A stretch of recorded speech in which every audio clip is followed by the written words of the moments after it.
Hey, Sacred Circles community, it's Ray. I just wanted to get on and share with you a kind of a summary of what we did today. I know that the topic of gender could have maybe scared some of you away, that like, where are they going to go with this? But let me tell you, it was fabulous. We are all about creating connection here at Sacred Circles. So there was nothing divisive or scary about our conversation today, I promise. And in fact, I wanted to go over it with you. This is something I want to try to do for those who can't make it so that you kind of know what you missed, and also for those who haven't come yet to kind of get a taste of what it's like and what do we talk about. So Rich Bowman was leading the discussion today and on the spirituality and the gender principle. So we brought up how there can be a lot of confusion around what do we mean when we say gender. Do we mean biological sex? Do we mean how we do the tasks that we perform? What makes us feminine? What makes us masculine? And then when we tie it into spirituality, it can get even more confusing. So he created a chart talking about how, generally speaking, we want to be going forward and rising in life and in our spiritual trajectory, right? So we have a vector, like if you picture a graph, going not just up, but forward and up. And of course, I mean, before anybody gets upset, of course, this isn't always how life is. Life is more like this. But generally speaking, we want to be moving along and growing and all that stuff, right? Onward and upward. So instead of saying feminine or masculine energy, we can redefine this as the feminine force or the rising force, which represents ascension, stillness, intuition, freedom, play, and creativity. Or the masculine or driving force represents action, logic, structure, leadership, study, power, and ambition. So it is likely that you could have both of those within you at play, right? And when we take it away and we strip the masculine and the feminine title, because that comes so loaded with what does that mean? And we start to examine these energies as a rising and a forward moving force with the acts within us, it can help us so much come to understand what may be out of balance in our own life.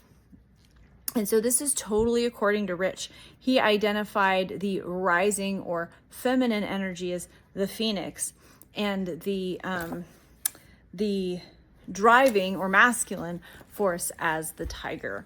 So let's talk a little bit more about that. So the phoenix or the rising force pulls us upward. It gives us a bird's eye view of ourselves and others. It enhances our ability to sense the supernatural. It also represents resurrection and rebirth, healing and hospitality. It reminds us to be still and heed our own inner knowing. So how do we connect with that? So that was one of the things that he asked. This is also the place where we trust. We learn to trust others. We learn to trust ourselves. We learn to trust our community and our relationships. So the tiger is like the masculine or the driving force. It compels you into action. It offers stability and consistency in life. It sees a challenge as a means of growth, and it's a calming force. It's predictable. It's the force that manifests new realities. It wants to lead. It desires responsibility. It's a protector. So how do we connect with that? So those are all things that we're asking ourselves. But we also addressed, what does it look like when we're out of balance? So there were several of us, no matter what we identified on the outside, no matter what our biological parts were, that have felt that we embodied certain energies, either the phoenix or the tiger energy, maybe in an out of balance type of way. And that could have come from, we discussed a lot of different possibilities of where that could come from. Culture is huge, but also family culture and family trauma dynamics. Like there's probably some of us who have come from families where we had one or both parents that were very embodied in one or the other. And maybe we reacted to that in some way, either trying too hard to embody something that wasn't in alignment for us, or going the opposite because we were just so afraid of this energy that we didn't really know how to deal with, or was too intense for us as a child. So we talked about the phoenixless tiger So this is the feminine energy without any of the masculine. Let's see, I'm just going to make sure, because I got this wrong before, so I want to make sure. Okay, so the phoenix-less tiger, I think I said that wrong. And I'm not doing this video again, darn it. So this is the tiger, so we're doing too much masculine. Does hard work, but not the right work for you.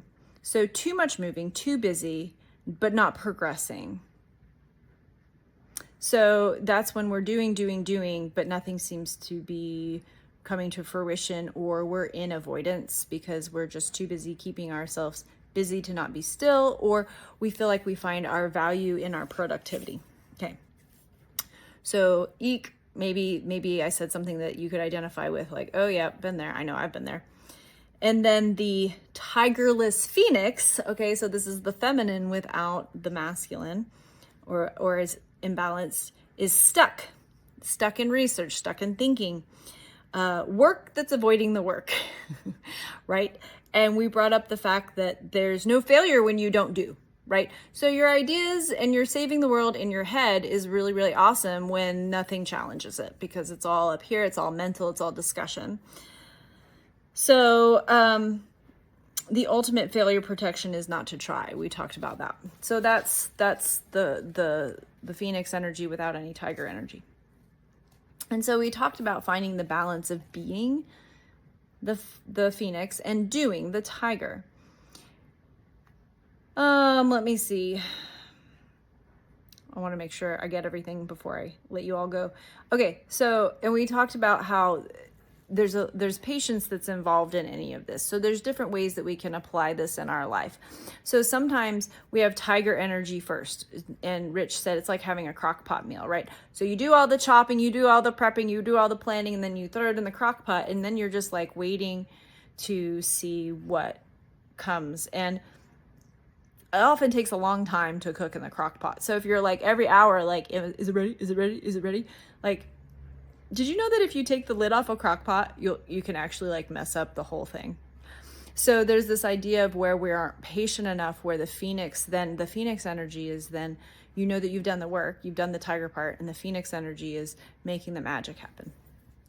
Okay, and so the opposite of that would be what we hear a lot about in spiritual communities, which is inspired action. So if you have anything to do with Abraham Hicks, she talks a lot about this, about how when we sit and we center and we find the inspiration and then we act on our inspiration. So that's finding our phoenix first, getting ourselves grounded in that intuition and that knowing, and then taking action on the things that are most important to us, or most fruitful for us, or most in line with what we need to be doing. So anyway, what do you think? Let me know. How do you feel that you embody these? Where are the challenges that you are finding with having balance? I mean, it's not an easy task. Rich talked about how he, at one point as a city boy, was taking horseback riding, and he jumped on and like fell off the other side. Okay, too much, and then jumped up and then slid off. Okay, not enough, and sometimes that can be a good analogy of like trying to find how much action in forward and how much like to hold back. Like where is that, and how is that affecting your life, and where do you feel like you are now compared to where you felt, even a year ago or 2 years ago or 5 years ago? How can you see this evolving in your life as we think less about being a man or a woman, but having phoenix and tiger energy within ourselves? Anyway, my wonderful community, I hope you're having a great Sunday. I know I certainly am.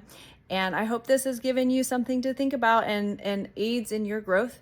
And we look forward to seeing you on the 4th Sunday that's coming up. I don't have the date right in front of me, but whatever the 4th Sunday is of September. And then, of course, we have our potluck on the second Sunday of October in Bellingham Park in Mooresville. So make sure to check us out there. We will not be meeting in Soul Wellness that second Sunday in October. So note that. We will be at the park instead, having a potluck. So anyway, I hope you're doing great and have a great day.